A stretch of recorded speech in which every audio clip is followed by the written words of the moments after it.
Oui, bonjour Éric Coquerel. On va d'abord revenir sur ce drame survenu samedi à Évian-les-Bains. Un pompier volontaire fauché délibérément par un jeune de 19 ans. Une question très simple. Faut-il, à votre sens, aujourd'hui généraliser la prise en chasse, la poursuite de ces auteurs? Déjà un petit mot pour le pompier, si vous voulez bien. Parce que les pompiers volontaires, ils sont trop mal rémunérés, trop mal protégés, trop mal équipés. Et souvent, c'est la cible de personnes qui s'en prennent, j'ai dire, à une certaine autorité, etc. Donc ça, c'est un peu la chose. J'espère que le pompier d'Évian sortira de la situation très difficile dans laquelle il est.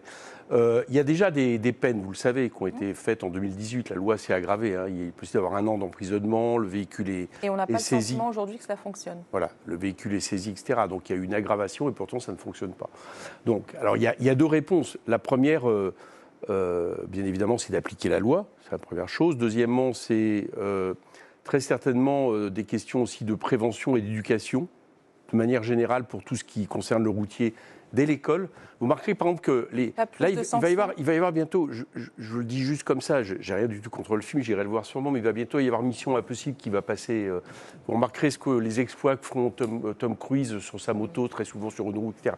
Donc il y a toute une espèce de mythologie autour des véhicules, etc., qui, traduit de cette manière-là, peuvent être dangereux. Je n'explique pas ça Mais sur de les cette sanctions, manière-là, mais c'est juste pour dire qu'il y a un contexte, et que ce contexte, pour montrer aux jeunes que c'est extrêmement dangereux pour eux déjà. C'est dangereux, c'est pénible notamment pour les habitants. C'est dangereux au soir pour pour eux, certains d'entre eux. c'est pénible pour les habitants. Il faut même aller au contact, comme on le fait par exemple au Royaume-Uni. Et en plus, ça peut même s'avérer létal. Donc voilà, moi j'ai pas d'autre réponse que celle-ci. Il y a déjà, encore une fois, il faut que les gens qui nous écoutent comprennent qu'il y a eu des cas aggravés. Bon. Et puis après, il y a la situation mais là, c'est une autre partie de ce qui se passe si ces rodéos entraînent des blessures graves, voire malheureusement la mort de quelqu'un, ou d'ailleurs n'importe quel comportement illicite en voiture. Ça arrive de plus en plus souvent dans le pays. Quand Bruno Retailleau, hier, dit « Notre société a engendré une fabrique de barbares », est-ce que vous me répondez? Ça, je ne crois pas du tout à ça. Je crois que malheureusement, je ne crois pas à ce genre de phrases. Je les entends tous les 20, 30 ans, on nous ressort ça, donc à chaque fois, il y a des générations de barbares. Donc, alors on nous dit aujourd'hui c'est une génération de barbares par rapport à celle il y a 25 ans. Il y a 25 ans, les ministres de l'Intérieur, parfois, pas tous heureusement, sortaient le même genre d'ineptie. Non, je ne crois pas qu'on va résoudre les questions comme ça. On a des violences, par exemple. Prenons la question des rixes. Moi, j'en ai beaucoup des rixes dans ma circonscription qui s'amusent souvent très mal. On s'aperçoit qu'en termes de quantité, il n'y a pas plus de rixes que dans le papier. Simplement, par contre, elles sont plus violentes et plus jeunes. Donc c'est ça qu'il faut voir. Et notamment, alors pour les rixes, ce n'est pas la même chose sur les rodéos, mais il faut travailler beaucoup sur le psy. Il n'y a pas assez d'encadrement psy et notamment de prévenir les comportements dangereux dans le pays. Dans une lettre au magistrat, Gérald Darmanin souhaite développer les peines alternatives et l'incarcération quand il s'agit d'une première infraction. D'abord, à votre sens, est-ce que c'est un bon moyen de diminuer la surpopulation carcérale aujourd'hui ?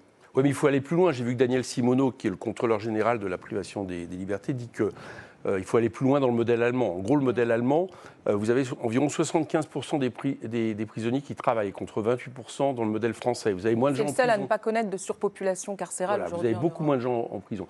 On a un système, je reviens un peu aux déclarations là, de M. Retailleau, là, sauf que c'est le ministre de la Justice qui, depuis des années, pense que plus on punit, mieux c'est. Plus on envoie en prison, mieux c'est. Bon, et ben ça s'avère faux, parce qu'en plus de ça, souvent, la prison est criminogène.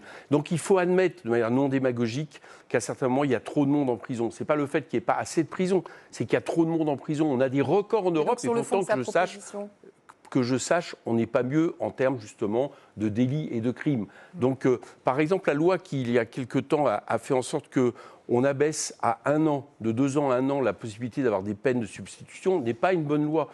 Et je pense qu'il faut aller sur les premières, vous l'avez dit, les premiers emprisonnements, mais de manière plus large, il faut faire en sorte, par exemple, Daniel Simoneau propose qu'on ait un peu une mesure type Covid, c'est-à-dire qu'on ait des personnes qui aient des peines de substitution, qui soient sorties de prison, parce qu'aujourd'hui, il y a trop de monde en prison. Peut-être qu'il y a tout de même un mot qui va vous faire bondir dans cette lettre de Gérald Darmanin. Il explique que les condamnés pour atteinte aux biens ou autre escroquerie n'ont pas forcément leur place, alors pour un premier vol, n'ont pas forcément leur place en détention, et les délinquances financières non plus. Bah oui, ça me fait bondir, parce que moi, ce que je regarde, c'est la peine. Voilà. Si on pense que des gens sont des délinquants financiers qui ont causé des torts à la société, qui nécessitent, par exemple, puisque moi je suis pour au-dessus de 2 ans de prison, plus de 2 ans de prison, je ne vois pas pourquoi ils seraient traités autrement qu'un voleur de bicyclette, si vous voulez. Donc voilà, je pense que la question n'est pas ce qui est commis, la question c'est la peine décidée par la justice, et en fonction de la peine décidée par la justice, il me semble normal que des délinquants en col blanc, des délinquants financiers, certains même pour la délinquants première fois.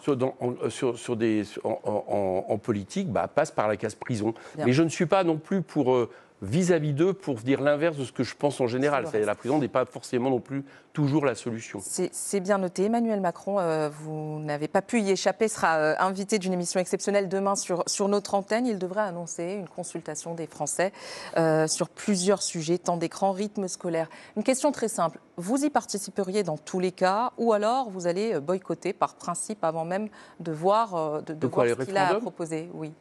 Ah non, ça dépend de ce qu'ils proposent. Nous, on est pour les référendums. On est tellement pour les référendums qu'on pense qu'il faut des référendums d'initiative citoyenne décidés par les citoyens. Alors, spoiler, ça ne sera pas sur les retraites, ce que vous réclamez depuis plusieurs années. Voilà, c'est ça le problème. C'est qu'après, ça dépend le thème. Si c'est en réalité, des référendums mis sur la table pour occulter la forfaiture qui date de juillet dernier, c'est-à-dire qu'on n'a pas respecté le suffrage universel et qu'on nous impose des gouvernements minoritaires, ma réponse est non. Par exemple, ma réponse a été non sur un référendum sur le budget. Donc chacun comprend que techniquement et politiquement... Ça a été laissé de côté par le chef. Vous remarquez que ça a été, pendant une semaine, on en a parlé. C'était le sujet d'ailleurs. Bon. Donc c'était l'objet d'en parler. Donc moi, je ne suis pas d'accord sur des référendums, j'allais dire, qui, quelque part...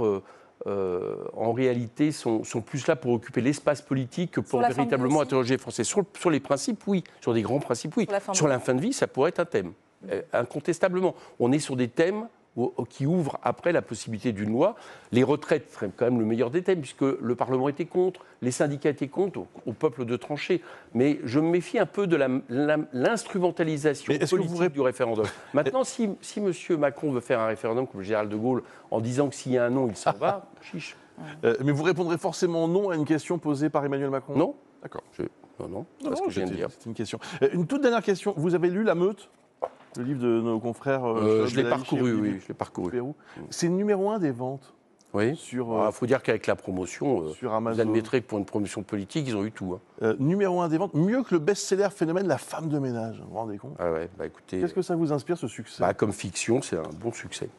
C'est une fiction? En partie, oui. C'est-à-dire qu'il y a des faits vrais, incontestablement. Moi, ce que je regrette dans ce livre, si vous voulez, c'est qu'on part, pour un livre politique qui part dès le départ d'une thèse qui est le fait que nous serions une secte, et une secte, je vous rappelle que ça s'interdit dans la situation actuelle, c'est nécessaire de le dire, l'instrumentalisation de ce livre, et qui, par exemple, enquête sur des gens qui ont, pour des raisons diverses, nous en veulent pour des raisons diverses, sans croiser ce qu'ils expliquent, sans croiser leurs témoignages. À la fin, ça dresse un portrait dans lequel je ne reconnais pas France Insoumise. Et le succès, ça vous inquiète ou pas?